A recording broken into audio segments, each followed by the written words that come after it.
بسم اللہ الرحمن الرحیم وبہ نستعین سبحانک لا علم لنا الا ما علمتنا انک انت العلیم الحکیم۔ محترم حاضرین، ابھی ہم لوگ سبیل المومنین کے متعلق کے عنوان کے تحت کانفرنس میں کئی خطابات اہل علم کے سنا رہے تھے۔ اس کانفرنس کا ظاہر سا مقصد ہے کہ دین کی بیداری، معلومات، عمل کا جذبہ پیدا کرنا عموماً مقصود ہوتا ہے، اور دین سیکھنے سکھانے کے جو طریقے اور راستے بتائے گئے ہیں اس میں سے ایک سوال و جواب ہے۔ اللہ تبارک و تعالیٰ نے قرآن مجید میں ارشاد فرمایا فَاسْأَلُوا أَهْلَ الذِّكْرِ إِن كُنتُمْ لَا تَعْلَمُونَ، اگر تمہیں علم نہیں ہے تو اہل ذکر سے سوال کرو۔ سوال اہل ذکر سے کرنا ہے اور ذکر کے حوالے سے کرنا ہے۔ ذکر کیا ہے؟ قرآن و حدیث۔ قرآن و حدیث کے حوالے سے جواب سوال ہو، اور وہ جو جانتا ہے اس سے جواب دیا جائے۔ ہم لوگ یہاں تھوڑے سے علم کے ساتھ آپ حضرات کے سامنے بیٹھے ہیں، اس بات کے مکلف بنائے گئے کہ کچھ سوالوں کے جواب دیں۔ لہٰذا اللہ تبارک و تعالیٰ سے دعا ہے کہ ہماری اس مجلس کو سوال و جواب کی وہ مفید مجلس بنائے جس سے علم عام ہوتا ہے۔ نبی کریم صلی اللہ علیہ وسلم کے درمیان صحابہ کرام موجود تھے، آپ صحابہ کے درمیان موجود تھے۔ حضرت جبرائیل علیہ السلام انسانی شکل میں تشریف لائے اور آپ سے کئی سوالات کیے، اسلام کیا ہے، ایمان کیا ہے، احسان کیا ہے، قیامت کی علامتیں وغیرہ۔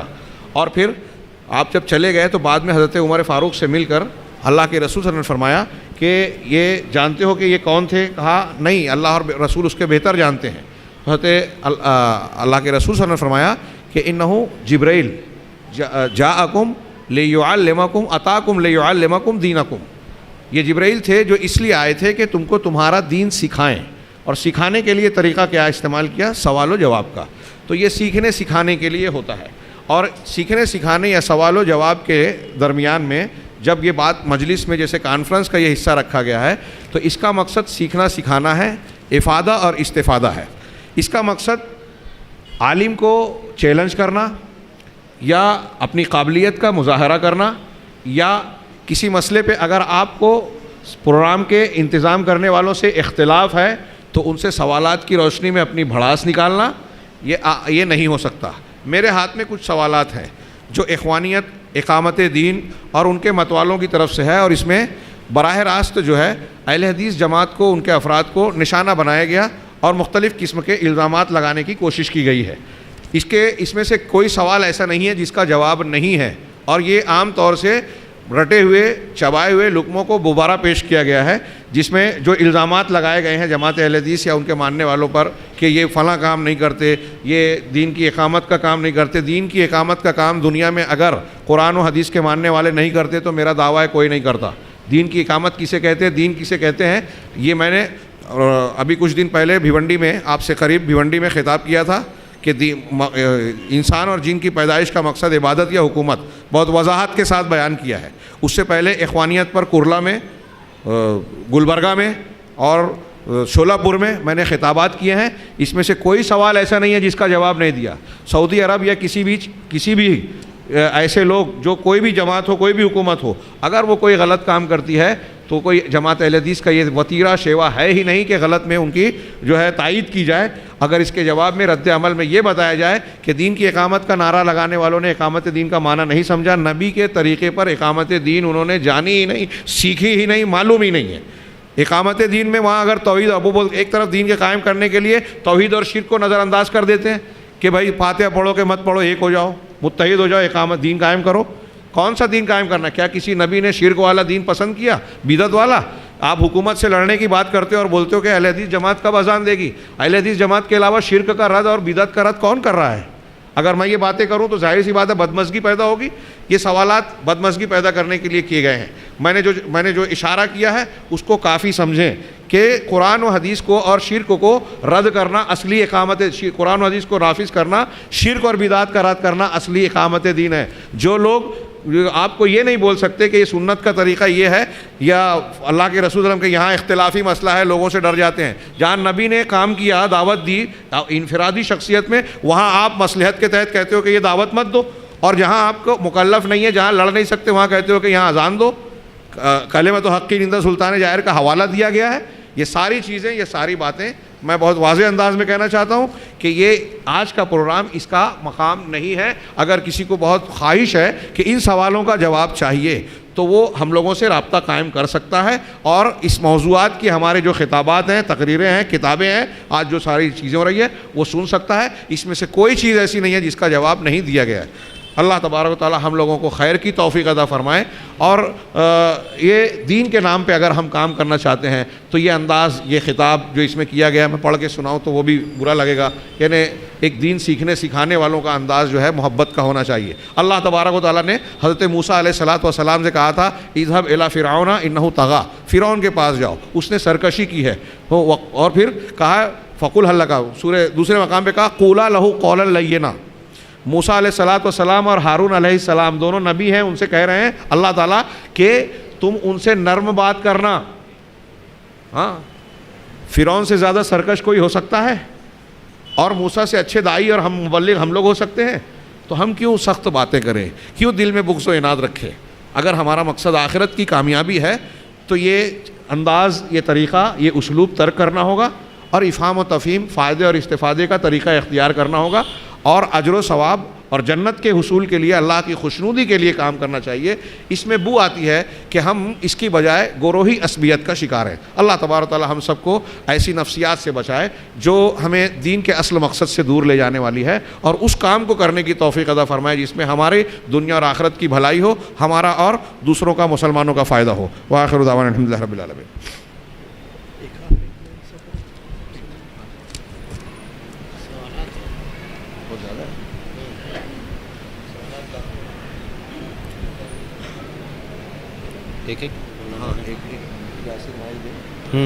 آپ صرف سوال کر دیں، کوئی بھی جواب دے دیں گے.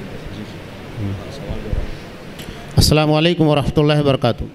یہاں علماء کرام الحمدللہ موجود ہیں. میں سوالات جو کہ آپ لوگوں کی طرف سے آئے ہوئے پیش کر رہا ہوں، اور ہمارے علماء انشاءاللہ قرآن و حدیث کی روشنی میں اس کے جوابات آپ کو مرحمت فرمائیں گے.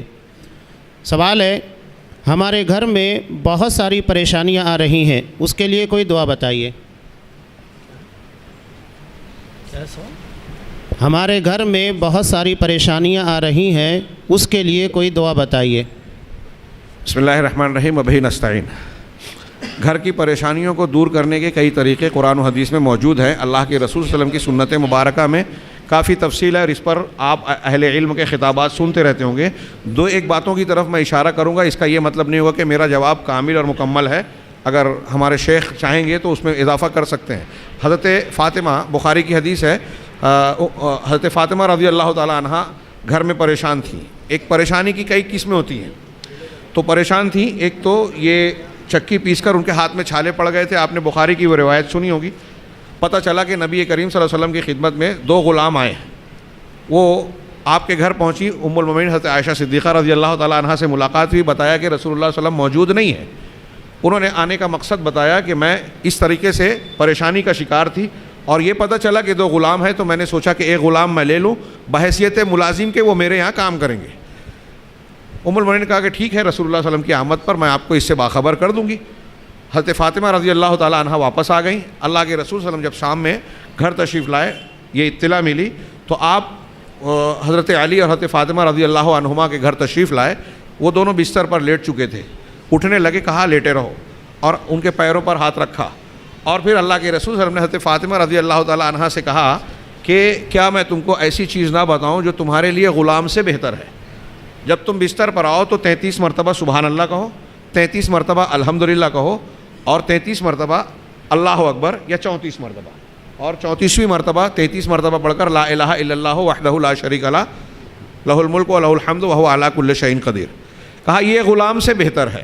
اب اگر آج میں نے اس سے پہلے کچھ خطابات میں یہ بیان کیا کہ ہم جب اپنے مسائل کو حل کرنے کی بات کرتے ہیں تو عموماً ہماری نظر مادی چیزوں پر ہوتی ہے.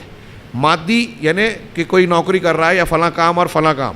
مادی چیزوں کو اللہ تبارک و تعالیٰ نے ہم کو بتایا ہے، وہ تدبیریں اختیار کرنی چاہیے، ٹھیک ہے، لیکن اس سے زیادہ قوی اور مضبوط اور اہم چیز ہے روحانی اسباب کو اختیار کرنا. اللہ کے نبی صلی اللہ علیہ وسلم نے یہاں حضرت فاطمہ کو غلام کے لیے علاج بتا رہے ہیں کہ سبحان اللہ الحمدللہ اللہ اکبر کہیں، جسے ہم لوگ شاید معمولی چیز سمجھتے ہیں. سونے کے ٹائم اسے پڑھو، یہ غلام سے بہتر ہے. مانگا کیا اور دیا کیا، غور کیجئے. تو حقیقت میں یہ تسبیحات اور ذکر و اذکار جو اللہ تبارک و تعالیٰ کو یاد کرنے سے متعلق ہیں اور بلیغ کلمات ہیں جس کے بامعنی ہیں، ان کی گہرائیوں میں اگر بندہ جا کے حقیقت میں ان تسبیح کی روحوں کو اپنے اندر اتار لیوے تو انسان کے اندر روحانی قوت اور طاقت پیدا ہوتی ہے۔ ایک تو یہ ممکن ہے کہ اس کی برکت سے اللہ تبارک و تعالیٰ آپ کی پریشانی دور کرے، کیونکہ اللہ کے ذکر سے علامہ ابن قیم نے 100 کے قریب فوائد بیان کیے ہیں۔ شیطان دور بھاگتا ہے، رزق میں برکت ہوتی ہے، عمر میں برکت ہوتی ہے، دل کو سکون ملتا ہے، الا بذکر اللہ تطمئن القلوب وغیرہ۔ تو ایک طرف تو یہ ممکن ہے کہ اللہ کی طرف سے برکت کا نزول ہو، یہ ممکن نہیں بلکہ یقینی ہے انشاءاللہ۔ اور دوسری چیز یہ کہ ذکر و اذکار کرنے سے اللہ سے تعلق قائم ہونے کی بنیاد پر بندے کے اندر اللہ تبارک و تعالیٰ سے تعلق قائم ہوتا ہے، عقیدہ مضبوط ہوتا ہے، رشتہ اللہ سے مضبوط ہوتا ہے۔ یہ انسان کے اندر صبر کی قوت پیدا کرتا ہے اور مصیبتوں سے مقابلے کا مادہ پیدا کرتا ہے۔ آپ دیکھیے کہ بخاری کی حدیث میں ہے، اللہ کے رسول نے فرمایا کہ اگر کوئی شخص بندہ غم و اندوہ میں ہے تو یہ کلمات کہے، لا الہ الا اللہ، لا الہ الا اللہ وحدہ، لا الہ الا اللہ الحلیم العظیم، لا الہ الا اللہ رب العرش الکریم، رب العرش العظیم، لا الہ الا اللہ رب السماوات و رب الارض و رب العرش الکریم۔ ترجمہ کر کے تشریح کروں تو بہت وقت لگے گا۔ اس میں آپ دیکھیے کہ اللہ کی توحید کا ذکر ہے، اللہ کے سوا کوئی معبود برحق نہیں ہے، وہ رب عظیم و حلیم ہے، وہ عرش عظیم کا مالک ہے، اور اللہ کے سوا کوئی معبود نہیں جو آسمانوں کا، زمینوں کا اور عرش کریم کا مالک۔ اب اس میں دیکھیے کہ غم کی دعا یہ بتائی گئی، غم و اندوہ کی، لیکن غم و اندوہ سے چھٹکارے کا کہیں ذکر اس میں نہیں ہے۔ اس میں بھی بات یہی ہے کہ جب بندہ، اہل علم نے لکھا کہ جب بندہ لا الہ الا اللہ پڑھ رہا ہے تو اپنی زندگی کے مقصد سے جڑ رہا ہے۔ پیدائش کے مقصد اللہ تعالیٰ نے بتایا کہ وما خلقت الجن والانس الا لیعبدون، تو توحید کو تازہ کر رہا ہے۔ اس توحید کی تازگی سے بندہ اپنے مقصد سے جڑے گا تو اس کے لیے غم و ہم آسان ہو جاتے ہیں۔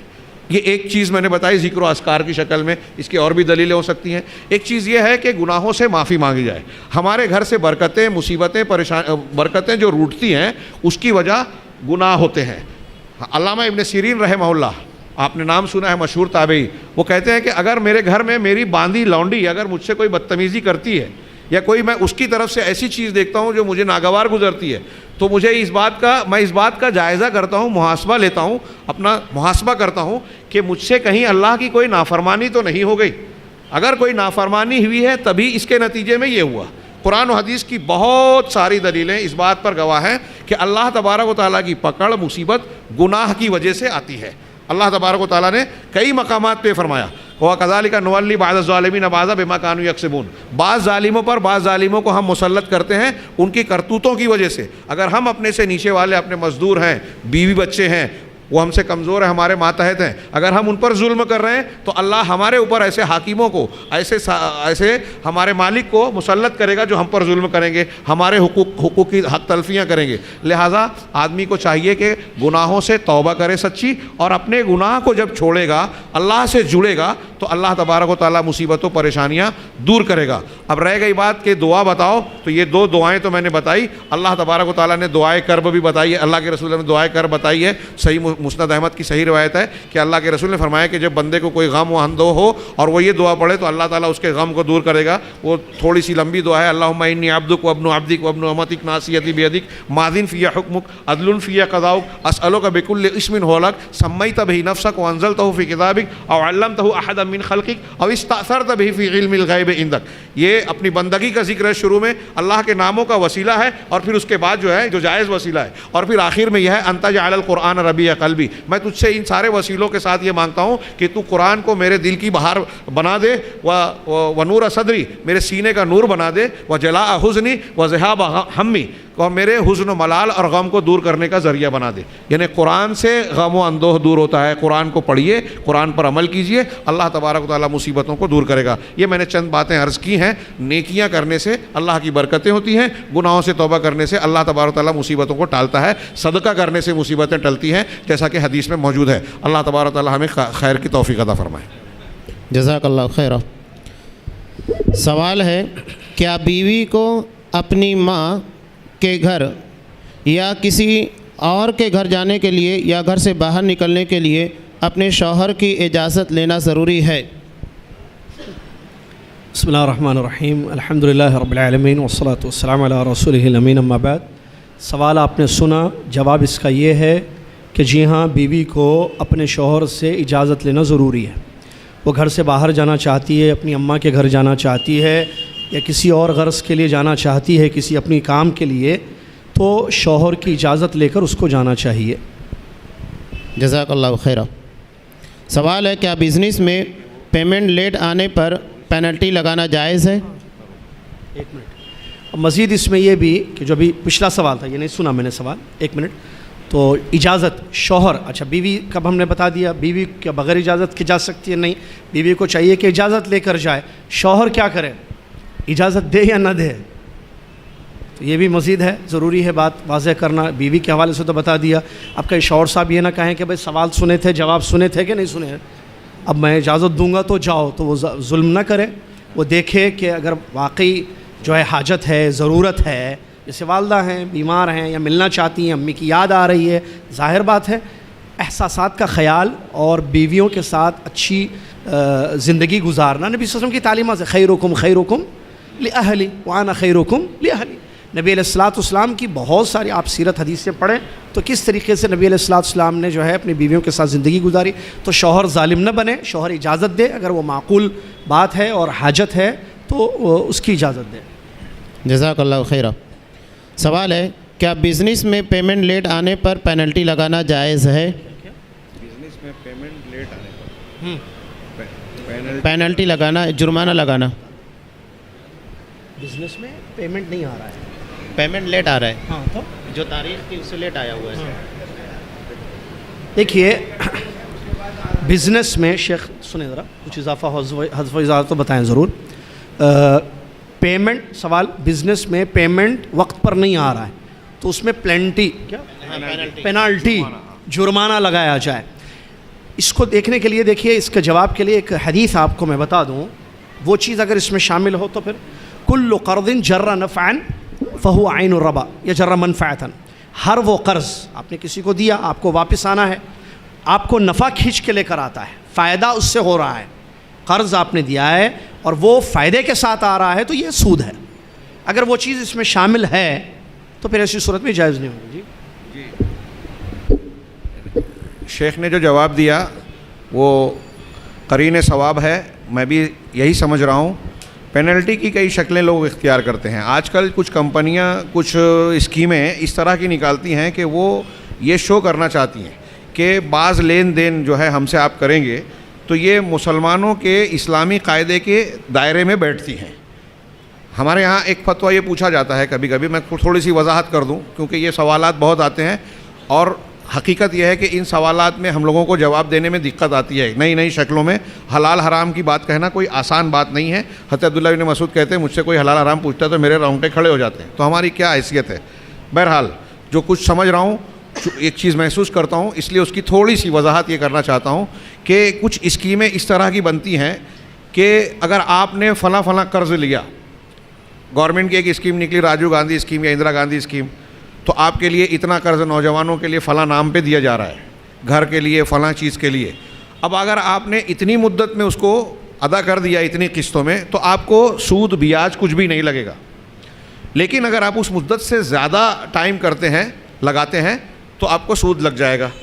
ایک شکل یہ ہے. اب اس کو آپ پینلٹی کا نام دے دیتے ہیں کچھ لوگ یہ بولنے کے لیے کہ مسلمان کو اگر سود بولا جائے تو وہ نہیں دے گا، اس کو ناجائز کہے گا، اس لیے اس کا نام چینج کر دو.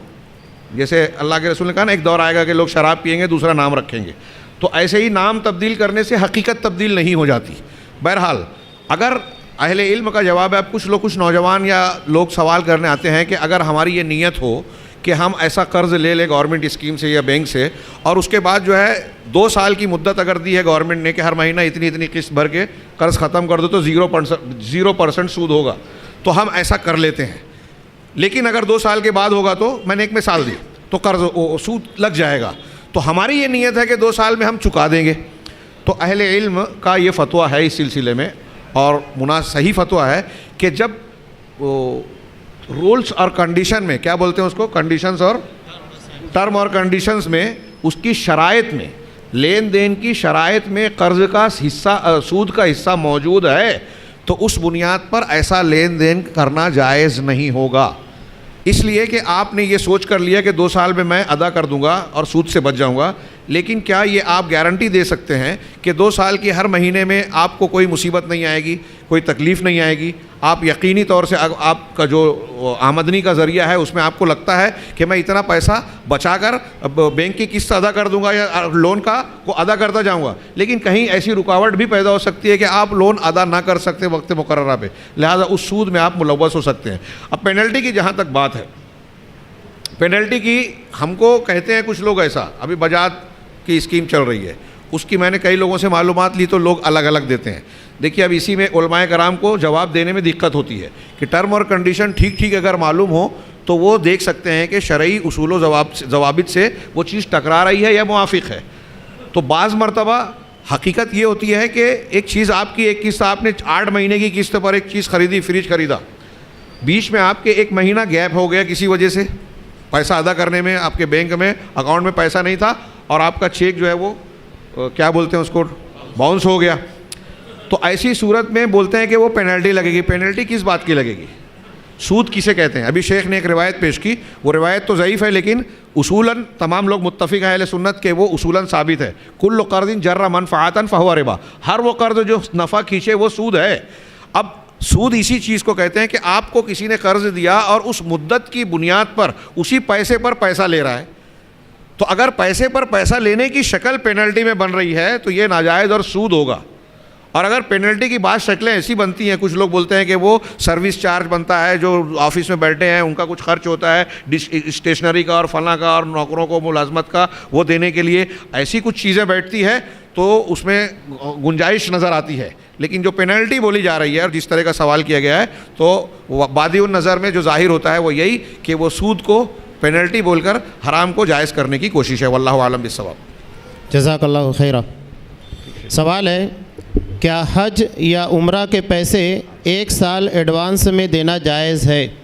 حج یا عمرہ کے پیسے 1 سال ایڈوانس میں دینا جائز ہے, یعنی اگلے سال حج کرنے کے لیے پیسہ ابھی دے دیا جائے یا عمرہ ادا کرنے کے لیے؟ حج کے پیسے پہلے دینا, پیمنٹ آپ کو پہلے دینا ہے. اس سال آپ اگر پیمنٹ دیں گے تو اگلے سال آپ حج کرنے کا موقع ملے گا یا عمرہ کرنے کا. اچھا پیسہ کم لگتا ہے.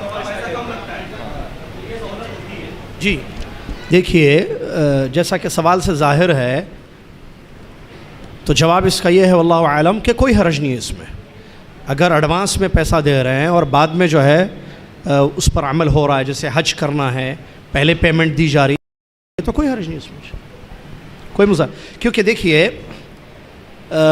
ایک بات میں بتا دوں, شریعت اسلامیہ نے اصول بیان کیے کسی بھی چیز کے حرام ہونے کے, کسی بھی کاروبار کے یا کسی بھی چیز کے حرام ہونے کے کچھ اصول تجارت میں, لین دین کا جہاں تک مسائل ہوتے ہیں, ٹھیک ہے. اگر کوئی مسئلہ آئے جو ان اصولوں سے نہ ٹکرائے تو اسی صورت میں وہ اصل پر باقی رہے گا کہ وہ حلال ہے. اگر اصول سے ٹکراتا ہے تو پھر حرام ہے.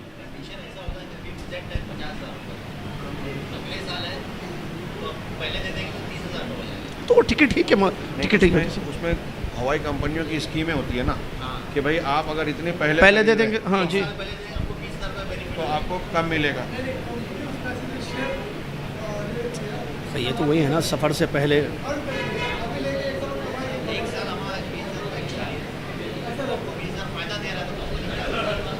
کیا 20,000 فائدہ دے رہا ہے, مطلب سمجھا نہیں, ذرا واضح کیجیے. یہ جو ہے 1 سال کے لیے, جو مثال کے طور پہ اگلے سال ان کو عمرہ کرنا ہے, ابھی 50,000 روپے دیے, آج 50,000 یہ جمع کرتے ہیں تو یہ 50,000 روپے لوگ بزنس کے اندر لگاتے ہیں, اس سے پروفٹ کماتے ہیں. یہ مسئلہ وہ سوال کر رہے ہیں. یہ تو دوسری شکل ہو گئی, پیسے کو بزنس میں لگاتے ہیں. نہیں,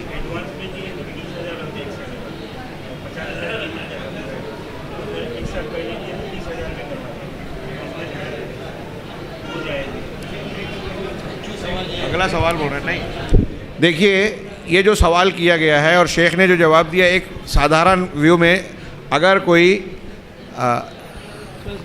آپ سماعت فرمائیں بھائی, ہم لوگ بھی انسان ہیں اور انسان سے خطا ہو سکتی ہے. اگر خطا ہوئی تو یہ ہماری طرف سے, درست ہوا تو اللہ کی طرف سے. یہ سوالات, اس کا جواب دینے کے باوجود میں ایک بات عرض کروں گا کہ یہ اہل علم کا, صحابہ تابعین کا طریقہ بھی تھا کہ کسی مسئلے میں اگر کچھ شیکیں فرق پڑتی ہے یا ایسا محسوس ہوتا ہے کہ جواب دینے والے سے سمجھنے میں جواب دینے میں خطا ہوئی، تو آپ اور علماء سے پوچھ سکتے ہیں. ان سوالوں کے جواب کو آپ مزید تحقیق کر سکتے ہیں اور کرنا چاہیے، پوچھتے رہنا چاہیے. شیخ نے جو بات کہی یہ ایک اصولی چیز تھی. حلال و حرام کے سلسلے میں اور عبادات کے سلسلے میں یہ اس میں کوئی اختلاف نہیں ہے اہل سنت والجماعت کے تمام گروہوں میں کہ عبادات کے معاملے میں ہر چیز حرام ہے. کسی چیز کو کرنے کی اجازت نہیں ہے جب تک کہ کرنے کی دلیل نہ آئے. الاصل فی العبادات الحظر ما لم یرد الدلیل علی اباحتہ.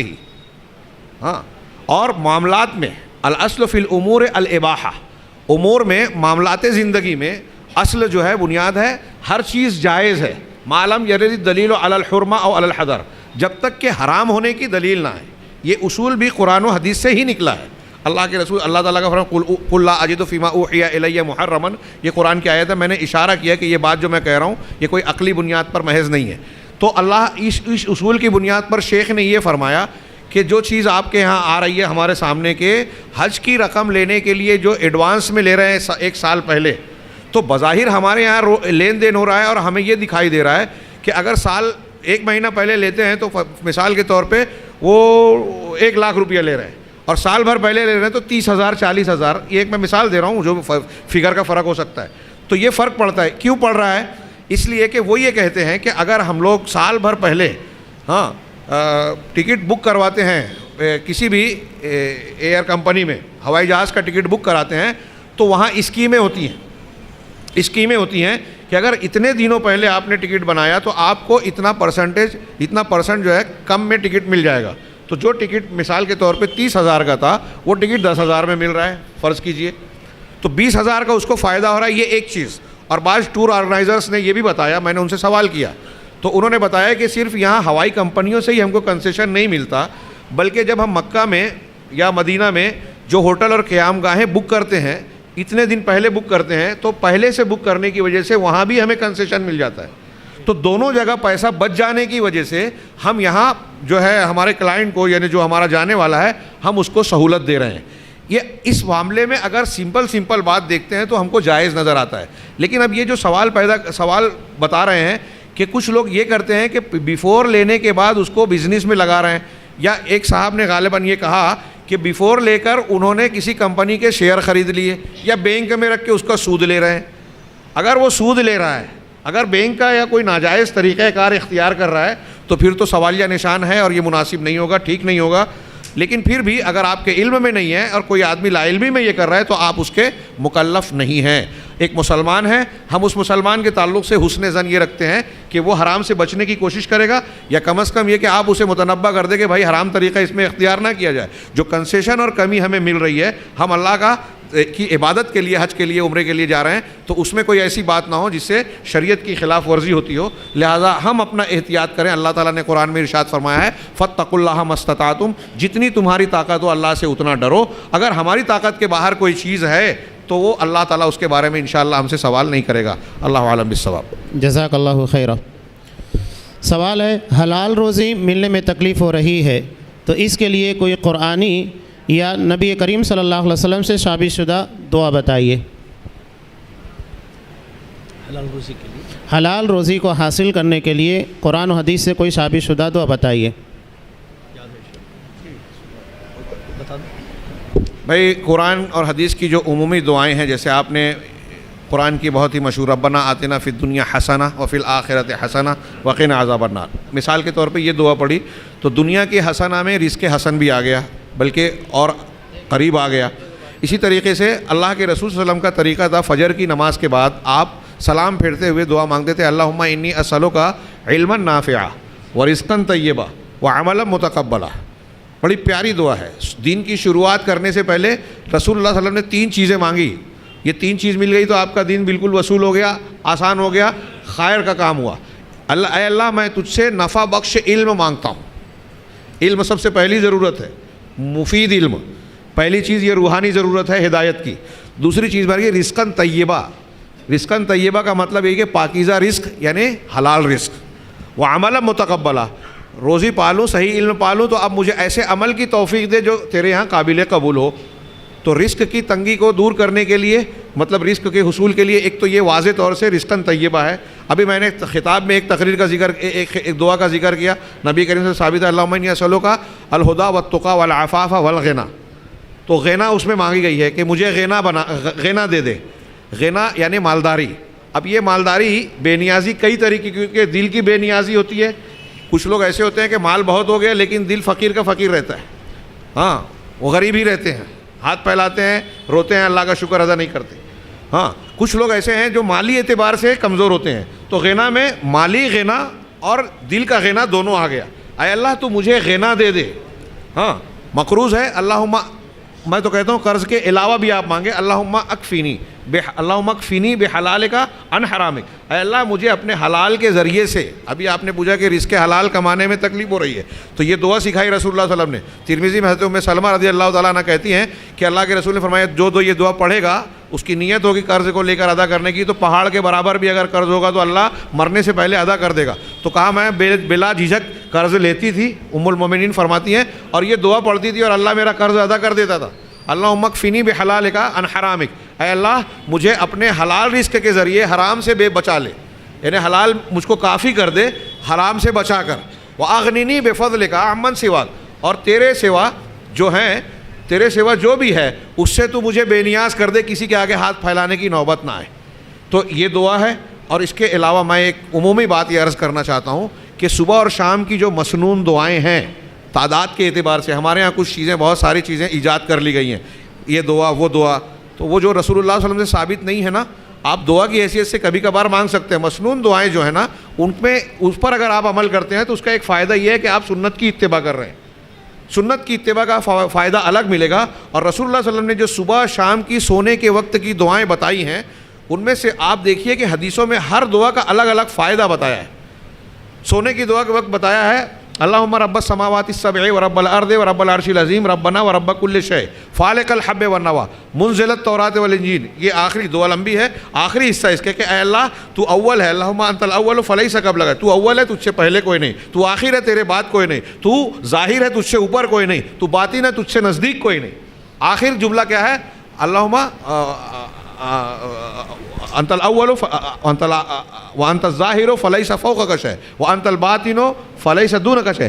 اغننا کیا ہے وہ, کیا میں بھول رہا ہوں, نہیں کیا ہے, اللہم انت الاول فلیس قبلک شیء وانت الآخر فلیس بعدک شیء وانت الظاہر فلیس فوقک شیء وانت الباطن فلیس دونک شیء اقض عنا الدین واغننا من الفقر. ہم سے قرض کو ادا کر دے اور ہماری فقیری کو دور کر کے ہم کو غنی بنا دے. سونے کے ٹائم کی یہ دعا بتائی گئی ہے. میں پہلے سوچتا تھا کہ سونے کے وقت یہ دعا کیا مطلب ہے, تو اس پہ شیخ عبدالرزاق حفظہ اللہ جو مدینہ میں عقیدے کے استاد ہیں, ان کی کتاب میں بڑی پیاری حکمت پڑھی. انہوں نے کہا کہ ایک آدمی کے لیے قرض ہو, رزق حلال کے حصول میں تنگی ہو تو ٹینشن میں رہتا ہے, نیند نہیں آتی. جب وہ یہ دعا مانگ رہا ہے تو رسول اللہ صلی اللہ علیہ وسلم نے بتایا کہ جب آپ یہ دعا مانگ رہے ہیں تو اپنے قرض کو, اپنی ٹینشن کو اللہ کے حوالے کر رہے ہیں. اب میں سو بھی گیا, اللہ سے دعا مانگی تو یہ امید ہے کہ اللہ میرا قرض ادا کر دے گا, میں مر جاؤں بھی تو یہ قرض دور ہو, یہ آپ کا ٹینشن دور ہوگا اور اللہ تعالیٰ آپ کو غنا عطا کرے گا, فقر دور کرے گا. تو اس طرح کی جو صبح شام کی سونے کے وقت کی دعائیں ہیں اس کے بڑے فضیلتیں ہیں, لہٰذا یہ کیے جائیں. اور جیسا کہ میں نے شروع میں بتایا حضرت فاطمہ رضی اللہ تعالیٰ عنہ کو اللہ کے رسول نے بتایا تھا. ایک اور حدیث پیش کر دوں, لمبی تو نہیں ہو رہی ہے بات. جزاک اللہ بخاری خیر. میں اور ترمذی میں ٹائم کم ہے, دو الگ الگ روایتیں ہیں. ایک روایت پیش کر دوں, قریب ہیں. ایک صحابی نے آ کے رسول اللہ صلی اللہ علیہ وسلم سے شکایت کی کہ میرا فلاں بھائی جو ہے وہ آپ کی خدمت میں رہتا ہے, علم حاصل کرتا ہے, اور گھر کے لیے میں کماتا دماتا ہوں, میں دوڑ دھوپ کرتا ہوں, یہ میری مدد نہیں کرتا. تو رسول اللہ صلی اللہ علیہ وسلم نے ایک روایت میں ترمذی میں ہے لعلک ترزق بہ, ہو سکتا ہے کہ تجھ کو اس کی وجہ سے روزی ملتی ہے. اور بخاری کی روایت میں یہ ہے کہ انکم ترزقون بضعفائکم و صغارکم, انما ترزقون و تنصرون بصغارکم و ضعفائکم. تم کو جو اللہ روزی دیتا ہے اور دشمنوں کے مقابلے میں جو تمہاری مدد کرتا ہے وہ تم میں سے وہ لوگ جو کمزور ہیں, ضعیف ہیں, اور وہ جو چھوٹے بچے ہیں ان کے ذریعے سے تم کو روزی دیتا ہے. آدمی مادی اعتبار سے سوچتا ہے کہ میں نوکری کر رہا ہوں, میں کاروبار کر رہا ہوں, میں ہنر مندی اختیار کر رہا ہوں تو میری کمائی ہے, لیکن اللہ کے رسول کہہ رہے ہیں کہ اس زوم میں نہ پڑو. تم تو ظاہری طور سے محنت و مشقت کر رہے ہو, نظر لوگوں کی اسی پر ہے ظاہری طور پر, لیکن تمہارے گھر کی بیوی, تمہاری بوڑھی ماں, تمہارا اپاہج دوست, تو اپاہج بھائی, تمہاری چھوٹی بچی, تمہارے چھوٹے بچے یہ دیکھتے ہیں کہ میرا بیٹا, میرا بھائی, میرا شوہر وہ محنت و مشقت کر رہا ہے, اللہ نے ہماری روزی اس کے ہاتھ پر رکھی ہے, تو وہ اللہ کے جناب میں دعا کرتے ہیں کہ اللہ ہم اپنے شوہر کا, بھائی کا اور والد کا یا بیٹے کا ہاتھ نہیں بٹا پا رہے ہیں, پروردگار تو نے ہمارا رزق ان کے ہاتھ پہ دیا ہے, تو اس کی مدد کر, اس کی روزی میں برکت دے, تو ان کی دعاؤں کے ذریعے سے تم کو رزق ملتا ہے. تو لوگوں کی مدد کرنے سے آپ کا رزق بڑھے گا. صدقہ کرنے سے اللہ کے رسول ہر روز فرشتہ دعا کرتا ہے کہ جو صدقہ کرتا ہے اللہ اسے اور دے. تو اگر آپ مال بڑھانا چاہتے ہیں تو اللہ کے راستے میں خرچ کریں. جزاک اللہ خیرہ. کریڈٹ کارڈ یوز کرنا کیسا ہے؟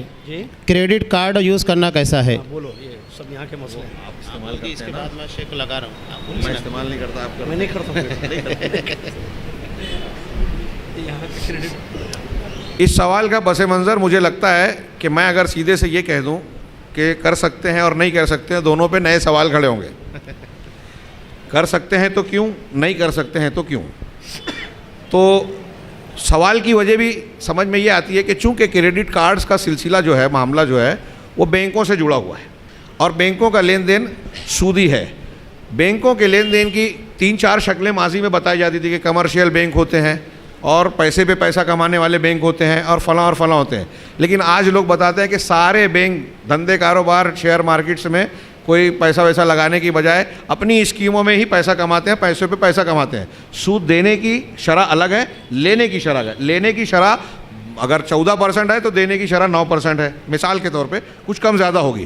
تو یہی کام ان کا ہے. اس لیے بینک سے اگر کوئی آدمی معاملہ کرتا ہے, اپنا کھاتا, اپنا وہ اکاؤنٹ بناتا ہے اور اس کے ذریعے سے کر رہا ہے, تو یہ کتنا درست ہے.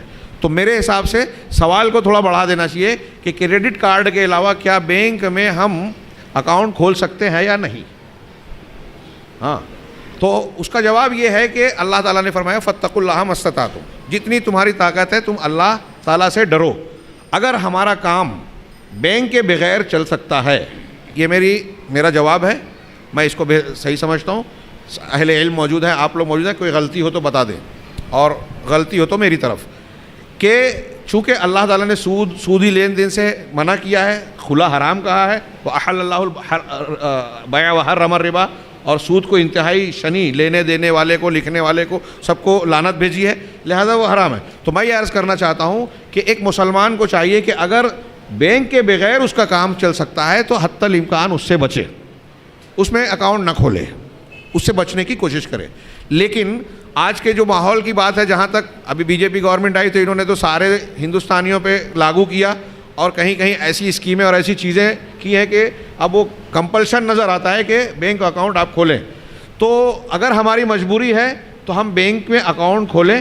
اگر اس میں پیسہ کم سے کم جو رکھنا ضروری ہے اکاؤنٹ کے لیے, اتنا رکھ کے آپ بچ سکتے ہیں تو حتی الامکان لین دین سے بچیں. لیکن کئی شکلوں میں آپ بینک سے اب نہیں بچ سکتے. اگر آپ گورنمنٹ سرونٹ ہے تو آپ کی تنخواہیں بینک کے تھرو مل رہی ہے. اگر آپ کا کوئی رشتہ دار باہر ہے اور وہ آپ کو پیسہ بھیجنا چاہتا ہے تو بینک کے تھرو مل رہا ہے. اسی طریقے سے اور بھی کئی شکلیں ہیں کہ تحفظ کے ساتھ اگر ایک جگہ سے دوسری جگہ رقم کو ٹرانسفر کرنی ہے تو بینک کا وہ ہوتا ہے. اگر ورنہ آپ یہاں سے کوئی دوسرے شہر میں بھیجنا ہے تو رقم بھیجیں تو وہ ڈر ہوتا ہے کہ وہ غیر محفوظ طریقے سے جائے گی وغیرہ وغیرہ. یہ چیزیں سب آپ جانتے ہیں, مجھ سے بہتر جانتے ہوں گے کہ تحفظ کی بھی ایک بات ہوتی ہے. تو ایسی مجبوریوں کی بنیاد پر ہم بینک میں اکاؤنٹ کھول رہے ہیں.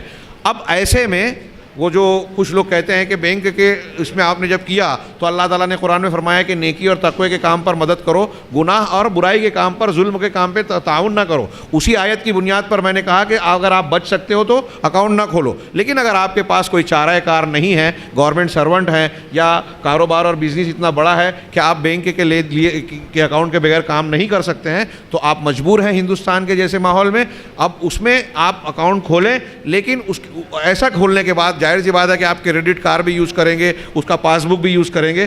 اب اس کے بعد جو آپ کے اختیار میں ہے کہ آپ اس کا سود اگر آپ کی رقم پر کہیں مل بھی رہا ہے تو آپ اس کو استعمال نہ کریں, آپ اس سے بچیں سود لینے اور دینے سے. ہاں, پیسے کے ٹرانسفر کے لیے آپ مجبور ہیں, اس لیے اس تناظر میں بینک کا کریڈٹ کارڈ بھی آتا ہے, وہ آج کی ایک ضرورت ہے اور میں سمجھتا ہوں کہ وہ ہمارے اختیار کی چیز نہیں ہے, اللہ تعالیٰ معاف کرے گا, لہٰذا اس کا جواز کی شکل نکلتی ہے. واللہ اعلم.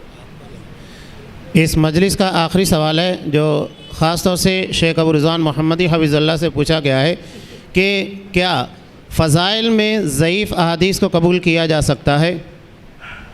کیا فضائل میں ضعیف احادیث کو قبول کیا جا سکتا ہے؟ میرے خیال سے واقعی اس سوال کا مجھ سے بہتر جواب شیخ یاسر دیتے, لیکن مجھے مکلف کر دیا گیا.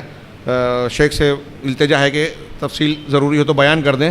یہ اصول کا سوال ہے اور اہل علم محدثین میں, ابھی کسی نے نماز سے پہلے بھی مجھ سے یہ بات پوچھی تھی, تو میں نے یہ کہا کہ جو محدثین کا عام اصول ہے اس کے تحت وہ یہ کہتے ہیں کہ ضعیف حدیث کا استدلال فضائل میں بھی عمومی طور پر نہیں کر سکتے. اگر کسی مسئلے یا حکم کی کوئی بات ثابت شدہ ہے, اس کی تائید کے طور پر کوئی ضعیف حدیث آتی ہے, اور خاص طور سے ایسی ضعیف کے بھی کئی درجات ہوتے ہیں. ایک ذوف خفیف ہوتا ہے, یعنی ہلکا پھلکا ذوف. ایک حدیث کے صحیح ہونے کی ساری وہ ہے جس کو ہم مثال کے طور پہ جس کو ہم حدیث حسن کہتے ہیں آج. ماضی کے پرانے محدثین اس کو ضعیف مقبول کہتے تھے, یعنی صحیح کے ساری صفات اس حدیث کے اندر موجود ہیں, صرف راوی حدیث کسی راوی میں تام الضبط ہونا, یعنی حافظے کا قوی ہونا, اس کے اندر ہلکا سا کمزوری آ گئی حافظے میں. وہ جھوٹا نہیں ہے, وہ غلط باتیں نہیں کرتا, لیکن حفظ میں تھوڑی سی کمزوری آ گئی ہے. تو ایسی حدیث جس کے اندر صحیح ہونے کی ساری صفت ہوں, صرف کسی راوی میں حفظ کی کمزوری آئی ہو, تو اس کو ذوف خفیف کہتے ہیں. اسی حدیث کو ہم حسن کہتے ہیں, اور وہ آج مقبول کی حیثیت سے مانی جاتی ہے, اور ماضی میں اسی کو ضعیف مقبول کہتے ہیں. تو ایسی حدیث جو ضعیف ہے جس میں ذوف خفیف ہو, اس کے ذریعے سے ہم فضائل کو بیان کر سکتے ہیں. لیکن اگر وہ واضح طور سے ضعیف ہے, ضعیف جدہ ہے, تو امام مسلم نے کہا کہ اس کو بیان بھی کرنا حرام ہے, بغیر اس کے بیان کیے ہوئے کہ وہ اللہ کے رسول صلی اللہ علیہ وسلم کی حدیث نہیں ہو سکتی ہے, ضعیف جدہ ہے. اگر کسی شخص نے ایسی حدیثوں کو بیان کیا تو اس کے لیے جو ہے وہ اللہ کے رسول کی وعید جو ثابت ہو سکتی ہے, من کذب علی متعمدا فلیتبوأ مقعدہ من النار, جو جان بوجھ کر میری طرف جھوٹی بات بیان کرے تو وہ اپنا ٹھکانہ جہنم بنا لے. کرامیہ ایک طبقہ گزرا ہے مسلمانوں میں, صوفیوں میں سے, ان کا یہ کہنا ہے کہ ضعیف حدیثوں کے ذریعے سے, جھوٹی حدیثوں کے ذریعے سے فضائل اور ترغیب میں بیان کی جا سکتی ہیں. لیکن محدثین نے علامہ ابن حجر اور دوسرے محدثین کی اصول کی کتابیں دیکھی, انہوں نے اس کو رد کیا ہے کہ یہ ٹھیک نہیں ہے, ضعیف سے فضائل میں بھی استدلال کرنے سے گریز کرنا چاہیے. واللہ اعلم. اللہ تعالیٰ جزائے خیر دے. ابھی یہ جو آخری سوال پر شیخ ابو رضوان نے بیان کیا ہے بالکل صحیح ہے, یہی درست ہے. مجھے یاد آ رہا ہے بہت پہلے جامعہ اسلامیہ میں جب ہم پڑھتے تھے تو وہاں یہ ایک بحث دی گئی تھی کہ احادیث جو ضعیف ہیں کیا ان کو فضائل میں بیان کیا جا سکتا ہے یا نہیں کیا جا سکتا ہے. ٹھیک ہے, تو اس کی تحقیق یہ ہوئی, راجح مسئلہ یہی ہے کہ اس سے گریز کرنا چاہیے, بچنا چاہیے. دیکھیے دو باتیں ہیں. ایک بات, کیا مسائل یا فضائل کے معاملے میں صحیح احادیث, باب الفضائل میں صحیح احادیث ملتی ہیں یا نہیں ملتی ہیں؟ وضو کی فضیلت, نماز کی فضیلت, عمرے کی فضیلت, امانت کی فضیلت, طہارت کی فضیلت, حج کی فضیلت, کیا اس سلسلے میں ہمیں صحیح احادیث ملتی ہیں یا نہیں؟ کیا جواب ہے؟ ہیں, موجود ہیں. آپ دیکھیے کتاب الفضائل کے نام سے محدثین رحمہم اللہ نے جو ہے باب باندھا ہے اور ان احادیث کو نقل کیا ہے جو صحیح سند سے ملی ہیں. تو کیا اس میں اکتفا نہیں ہے؟ کیا وہ کافی نہیں ہے؟ مسئلہ اصل کیا ہے, فضیلت کیوں بیان کی جاتی ہے؟ فضیلت بیان کرنے کا مقصد یہ ہے کہ ترغیب دلائی جائے. بھئی یہ عمل جیسے وضو کے چھینٹے گرنے سے جو گناہ جھڑ جاتے ہیں, تاکہ ترغیب دلائی جائے کہ یہ فائدہ ہے اس میں, آپ وضو کیا کرو, حج کرو. آپ حج کر کے لوٹو گے تو ایسے لوٹو گے جیسے آج ہی آپ کی امی نے آپ کو پیدا کیا, والحج المبرور لیس لہ جزاء الا الجنہ وغیرہ جو حدیث سے بہرحال, تاکہ وہ عمل کیا جائے. تو جب ہمارے پاس صحیح احادیث موجود ہیں تو کیوں نہ ان کو بیان کیا جائے؟ اس میں کفایہ ہے انشاءاللہ, اس میں کمی نہیں ہے. میں کہہ رہا ہوں یہ مسئلہ کیوں آ رہا ہے کہ کیوں ضعیف احادیث کی طرف ہم جائیں؟ کیا صحیح احادیث ہے ہی نہیں؟ موجود ہیں, تمام مسائل میں موجود ہے, تو ان کا ذکر کیا جائے. دوسری بات جو محدثین کہتے ہیں اگر کسی ضعیف حدیث کو باب الفضائل میں کسی مسئلے کی فضیلت میں بیان کرنا ہو تو وہی جو شیخ نے بیان کیا، آپ شرط یہ محدثین نے لگائی ہے کہ آپ اس کو بیان کریں ذوف کے ساتھ. اگر بیان کر رہے ہیں جن علماء نے اجازت دی، کہا کہ آپ بیان کرو کہ اس مسئلے کی فضیلت پر یہ ایک حدیث آئی ہے لیکن یہ حدیث ضعیف ہے. واللہ تعالی عالم بالصواب. جزاکم اللہ خیر و بارک اللہ فیکم. ایک سوال یہ بھی تھا کہ جیسے نشہ آور چیزیں تمباکو وغیرہ، کیا ان چیزوں کی تجارت کی جا سکتی ہے؟ تو شرعی اعتبار سے بات بالکل واضح ہے کہ شریعت اسلامیہ نے جن چیزوں کو مسلمانوں کے لیے حرام قرار دیا ہے تو اس کی تجارت بھی حرام قرار دی گئی ہے. یہ کوئی ایسا مسئلہ نہیں ہے جس کے بارے میں کوئی ایشو بنایا جا سکے. یہ بالکل واضح مسئلہ ہے کہ جو چیز کھانا حرام ہے یا شرعی اعتبار سے جس کا استعمال کرنا حرام ہے، اس کی تجارت بھی ہمارے لیے حرام ہو جاتی ہے. اسی کے ساتھ اس مجلس کے اختتام کا اعلان کیا جاتا ہے. امام شافعی کا ایسا کوئی قول ہے کہ اگر کوئی زنا کرے تو وہ زنا قرض ہے اور اس قرض کا انہیں ماں، بہن، بیوی یا بیٹی سے اتارا جائے گا زندگی میں. ایک آخری سوال رہ گیا ہے، کافی اہم بھی ہے، کہ کیا امام شافعی رحمۃ اللہ علیہ کا کوئی ایسا قول ہے کہ زنا قرض ہے؟ یعنی اگر ایک شخص زنا کرتا ہے تو اس کی اولاد میں سے کوئی شخص اس قرض کو ادا کرے گا، یعنی اس کی اولاد بھی اسی طرح زانی اور بدکار ہوگی. یہ امام شافعی کا ایک شعر ہے جو سوال کیا گیا ہے کہ کیا امام شافعی کا ایک قول ہے کہ زنا قرض ہے. ان الزنا دین لو اقرضتہ یقضی من اہل بیتک فاعلمی. یہ اتفاق ہے، میں کوئی بہت قابل نہیں ہوں کہ مجھے یہ شعر یاد ہے. ہاں، یعنی جو سوال کیا گیا اتفاق سے مجھے وہ شعر امام شافعی رحمہ اللہ کا یاد ہے کہ وہ کہتے ہیں ان الزنا دین، کہ زنا ایک قرض ہے. لو اقرضتہ، اگر تم یہ قرض لوگے، یقضی من اہل بیتک، تو آپ کے گھر والوں سے یہ قرض چکایا جائے گا. فاعلمی، یہ بات اچھی طرح جان لو. جہاں تک یہ بات ہے کہ قرآن و حدیث سے، تو جو سورہ نور کی آیت ہے، الزانی لا ینکح الا زانیۃ او مشرکہ والزانیۃ، یا الٹا پڑھ دیا میں نے، لا ینکحھا الا زان او مشرک وحرم ذلک علی المؤمنین، کہ زانی مرد نکاح نہیں کرتا. لفظی ترجمہ کر رہا ہوں، زانی مرد اسی عورت سے نکاح کرتا ہے جو زانیہ ہو یا مشرکہ ہو، اور زانیہ عورت اسی مرد سے نکاح کرتی ہے جو زانی ہو یا مشرک ہو. ہاں، وحرم ذلک علی المشرکین، اور یہ نکاح کرنا علی المؤمنین، مومنین پر جو ہے وہ حرام قرار دیا گیا ہے. اس آیت کی شرح میں یہ بات بیان کی جاتی ہے کہ زانی زانیہ سے نکاح کرتا ہے، زانیہ کیا مطلب ہے اس کا؟ تو ایک سیدھا معنی تو یہ ہے کہ ایک زانی مرد اپنے ہی جیسی عورت کو پسند کرتا ہے. اگر اس کے اندر غیرت نہیں ہے تو وہ بے غیرتی کے ذریعے پسند کرتا ہے، اور زانیہ عورت اپنے ہی جیسے مرد کو پسند کرتی ہے. ایک معنی تو یہ ہے. ایک معنی یہ بتایا گیا جس پر ایک حدیث بھی بیان کی جاتی ہے، لیکن اس پر کچھ لوگوں نے کلام کیا اور کچھ لوگ کہتے ہیں کہ وہ قابل قبول درجے تو پہنچتی ہے. وہ یہ ہے کہ اگر کوئی شخص، آپ شادی شدہ ہیں یا کوئی شخص جو ہے زنا کرتا ہے بعد میں، تو اللہ تبارک و تعالیٰ کی سزاؤں میں سے ایک سزا یہ ہوتی ہے کہ اللہ تعالیٰ نتیجے میں اس کی بیوی کو بھی اسی راستے پر چلا دیتا ہے جس راستے پر وہ چل رہا ہے. شاید اس وجہ سے کہ وہ جب باہر منہ مارتا پھر رہا ہے تو اپنی بیوی کا حق ادا نہیں کر پاتا، کما حق ہو یا جو بھی ہو. تو ایسی صورت میں ہمارے دل میں یہ سوال اٹھ سکتا ہے کہ یہ تو عورت کے ساتھ ناانصافی ہوئی، لیکن یہ حالات پر منحصر اللہ کی مشیت اور حکمت کے مطابق سارے معاملات ہوتے ہیں. تو اب جب وہ اپنے حق زوجیت کے سلسلے میں بے وفائی کرتے ہوئے ناجائز تعلقات باہر استوار کر رہا ہے تو اس کے گھر میں بھی یہ چیز ہو سکتی ہے. یہی بات امام شافعی نے اپنے اس شعر میں کہی ہے.